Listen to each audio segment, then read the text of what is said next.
Good afternoon.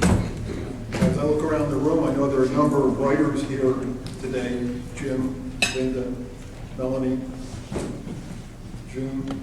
But to quote another writer, William Shakespeare, what is past is prologue.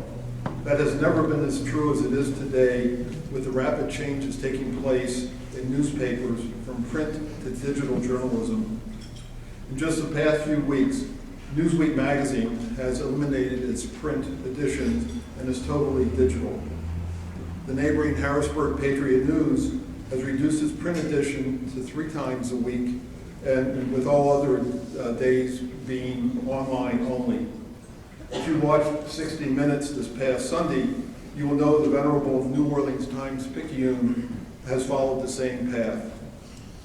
Sara Glines, the president of the York Newspaper Company and publisher of the York Daily Record, has been on the cutting edge of the rapid evolution of newspapers and media journalism.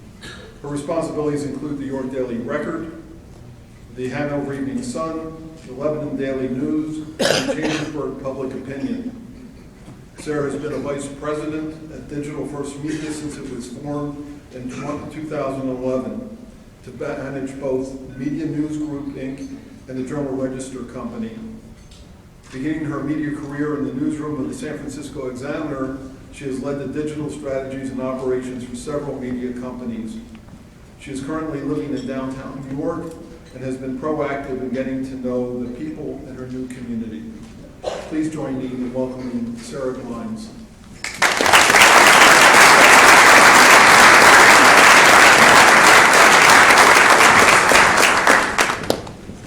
Thank you. I've decided that I'm going to have Sarah Fuller do this. And I can't possibly do as well as she has done. My job here today is to talk to you about the newspaper business and to try not to make Jim McClure cringe. Something I'm not very good at usually, so we'll see how this goes. As we talked about, the newspaper industry has been in the news quite a bit lately. I'm trying now to learn to not call it the newspaper business. We are now a media company, and rightly so. But before I talk about our business, let's get right to the first question I get asked at every community event I go to. Are you going to go the route of the Patriot News? As Gordon said, I'm sure you all know, the Patriot News, a Pulitzer Prize-winning newspaper just this last year, renowned for its coverage of community and state government, has given out 4 days of print. They are focusing on their digital products. You can now only get a newspaper in the Harrisburg market on Tuesdays, Thursdays, and Sundays. So no, I have no plans today to cut publication days in any of our newspapers. But let me be equally clear. It is possible, and I believe that one day we will have to cut publication days. The difference is I don't know if that is a year away, if that's a decade away, or if that's just a month away. But I'm certain that one day print will go away. What's interesting to me is that before the Patriot News made their announcement, I heard this all the time. Are newspapers going out of business? And then I'd hear, how are you doing? As if we had a terminal illness. The newspaper industry has been very vocal about its challenges, and all due respect to Mr. McClure, being part of a media company can be the best of times and the worst of times. It's the best of times when you are unveiling dirty deeds and corruption, but when the focus switches to your own business, I assure you, every publisher has wished for a less powerful fourth estate. The publicity about declining print revenue and unsustainable legacy costs has put a pall on the industry, and everyone who works in it has at one time or another become an apologist for it. Our own fear and our disbelief have colored the way we talk about the difficult decisions we've had to make to transform our business. But I assure you this is not a dark time for us, and we are not going out of business.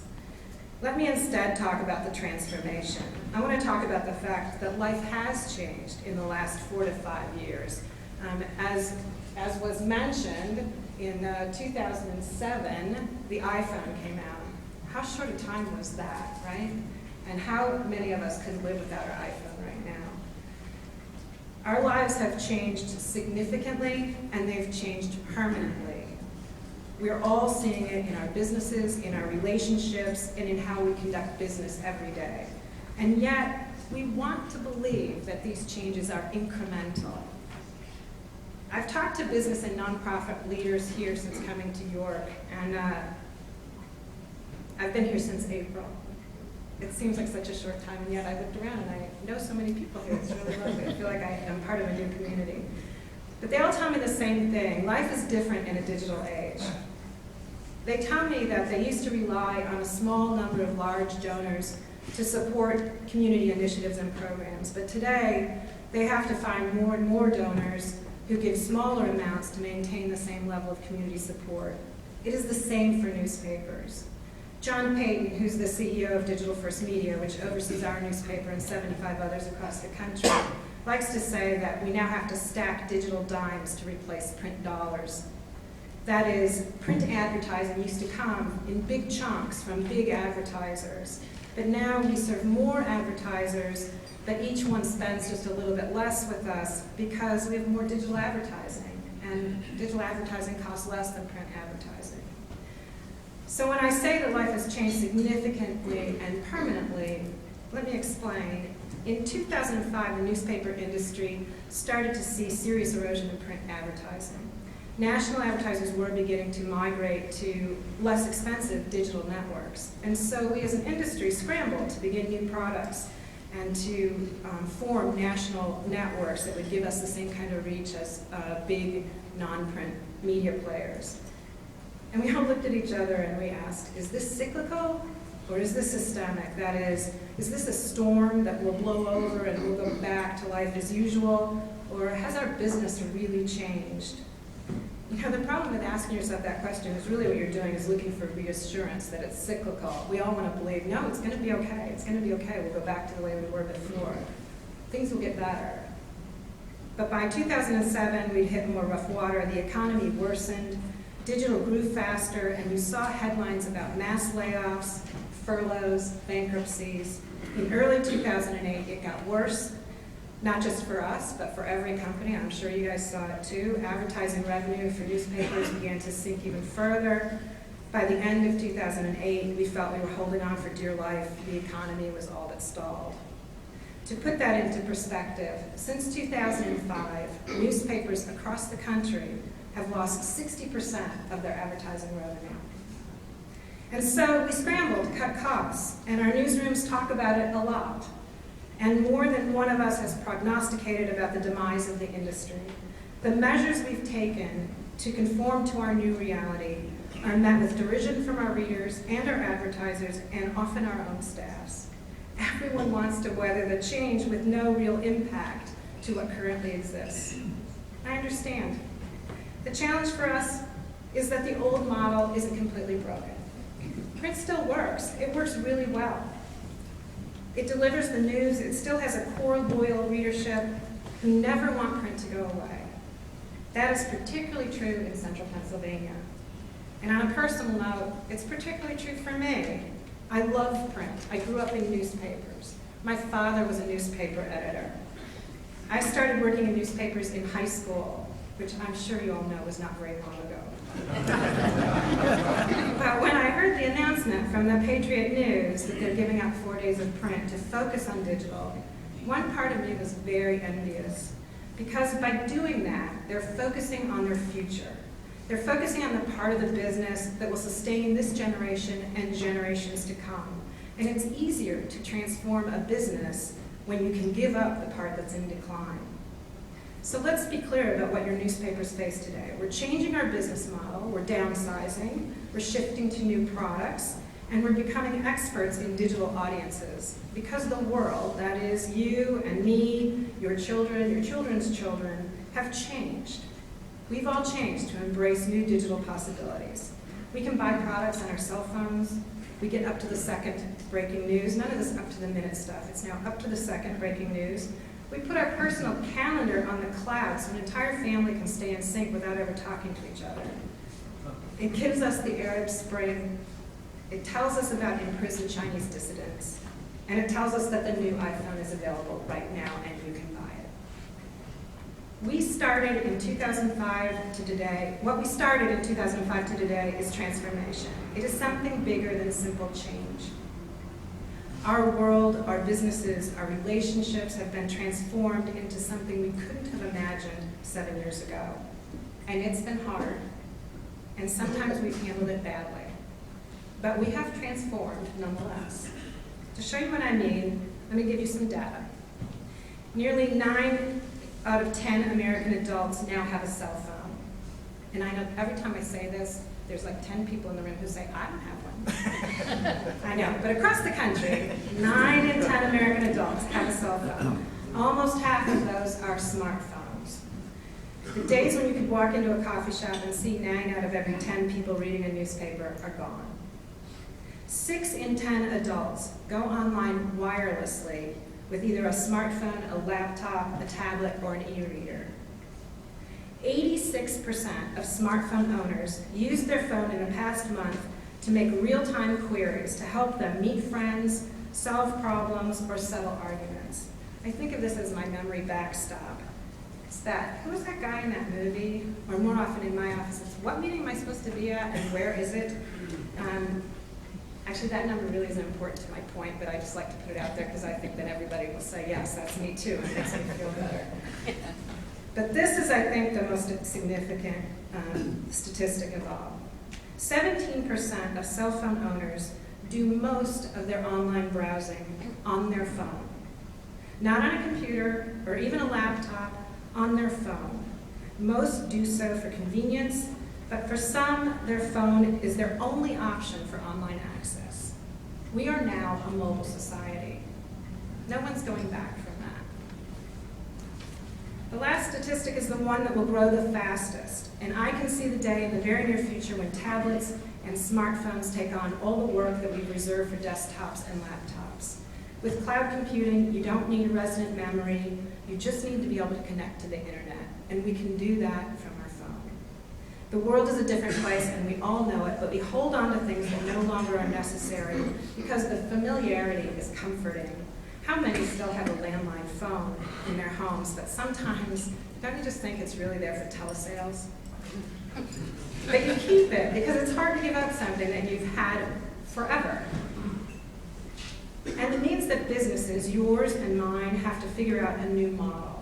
It means that newsrooms have to provide information on Facebook, via tweets, on the internet, and via cell phones. It means we have to find better ways to reach the audience our advertisers need.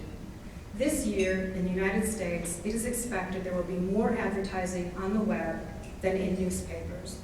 And by most estimates, more Americans now access their news via the web than by print. Change is not only inevitable, it has already happened. When you go to the grocery store or your son or daughter's basketball game or out to the local diner, what do you see?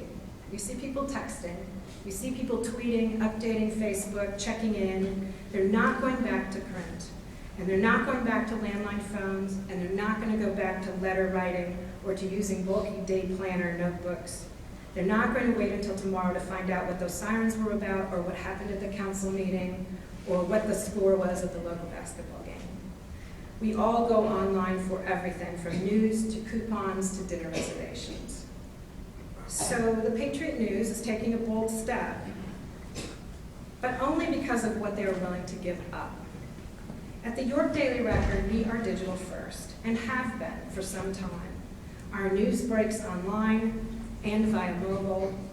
We now lead with digital advertising offers. Our advertisers can now reach their next customer online with our help, and often on products that are not our own. We can place your message where our sites and products don't even reach. We can deliver your next customer through search engines, through competitors' websites, on Facebook, on Twitter, and on our own sites and mobile apps. And we're proficient at it, and we're excited by it.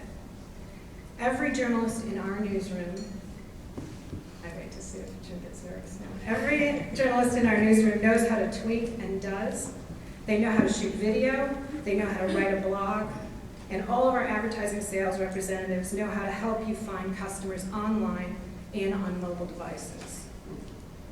So sometimes we have to let something go to make room for the new reality.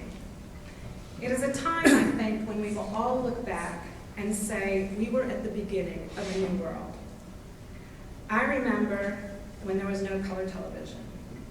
And I remember and actually worked on a switchboard where I had to connect callers with a plug-in line. I remember when typewriters put words on actual pieces of paper. And I remember when the internet hit. And I remember when mobile phones were the size of a shoe. And I remember when newspapers were delivered to your doorstep 7 days a week. And I'm none the worse for any of those changes. So I think we have a healthy and exciting future. Thank you.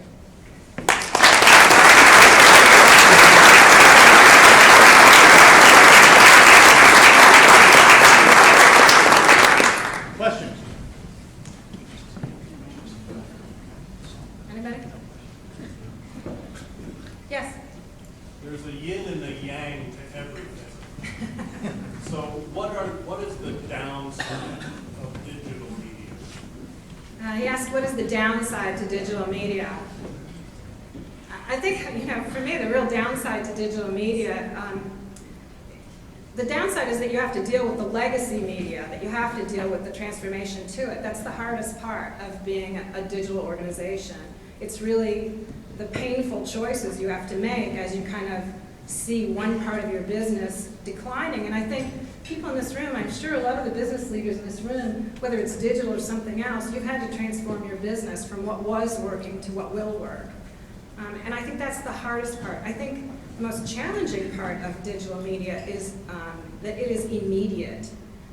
That the expectation is that you will have information up in the second that it happens. And that's, as you transform an industry, that's really challenging to get the right tools in the right people's hands and to be as quick as you need to be. And the fact is, in the newsroom, which is not as much my concern as Jim's, although I don't have to worry about it because Jim does, there are no deadlines anymore. And we used to think that deadlines were so challenging because you had to have the story in by a certain hour and had to get on the press and had to be out the next morning, which is a challenging cycle. But when you're digital, there's no deadline. When it happens, it needs to be out there. We kind of stop to put things in the paper, but coverage and stories and information needs to be out there continuously. So I think that's the challenging part. Yes? Everybody that goes online wants everything for free. How is newspaper addressing that with the online version?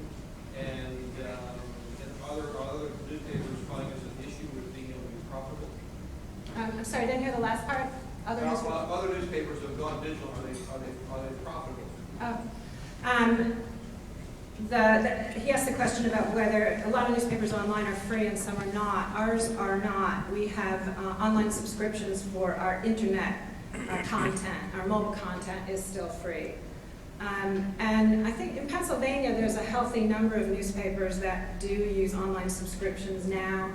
I think as we try to transform our business and figure out what the right business model is, I think you'll see a lot of movement in, should this be a subscriber model? Should it be a free model? I would say that most businesses, whether they're subscriber model or not, we would term as successful today. But it's hard to really, most of us are not standalone. That is, we have an industry we have a company that supports both a print operation and a digital operation. So none of us are standing on our own as a digital operation. But yeah, I would say they're all successful, and as a company, if you look at the whole, profitable. We don't look at it individually. The pay model, the online subscriber model, is one that has been a hot topic of conversation in the industry, whether that's the right way to go or not. There is cost associated with delivering a digital product, just as there is cost associated with delivering a print product. There's not as much cost, but there is still cost. We felt that our content had value, that the work our journalists do to produce it is worth paying for, and so we have an online subscription model just as we do for print. And I think you're seeing that more and more across the industry. I think, the model has been that we gave it away for free for a lot of years while people became comfortable with the medium. And now that everybody's comfortable and you have an audience there, you really need to start supporting yourself. Yes? Al was talking about a safety plan. Question, you didn't have statistics on how many trees or how much paper or honey you will not use each year.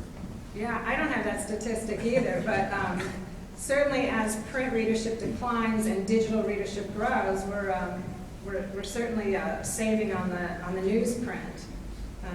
I don't know what that is, but you're welcome. We're contributing to it. Don't look at me, I'm in the box business.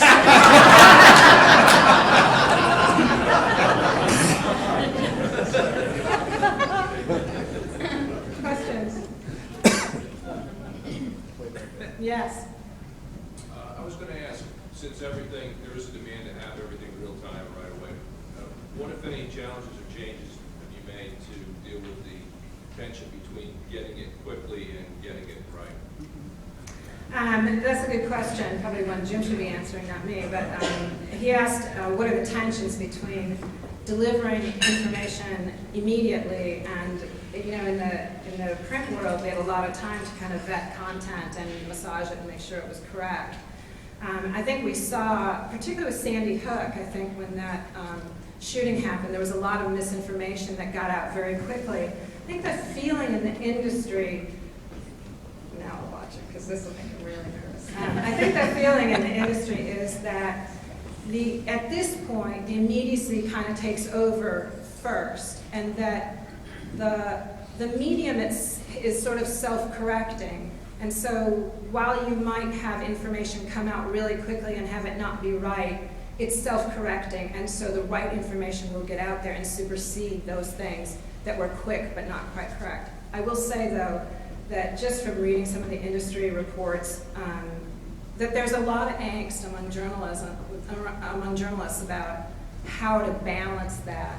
I think that there is true regret when anyone has put out information that then has proved to be not true. But it is a balance, and I think that we will always be struggling with you know, how to get information out quickly and how to vet it appropriately at the same time.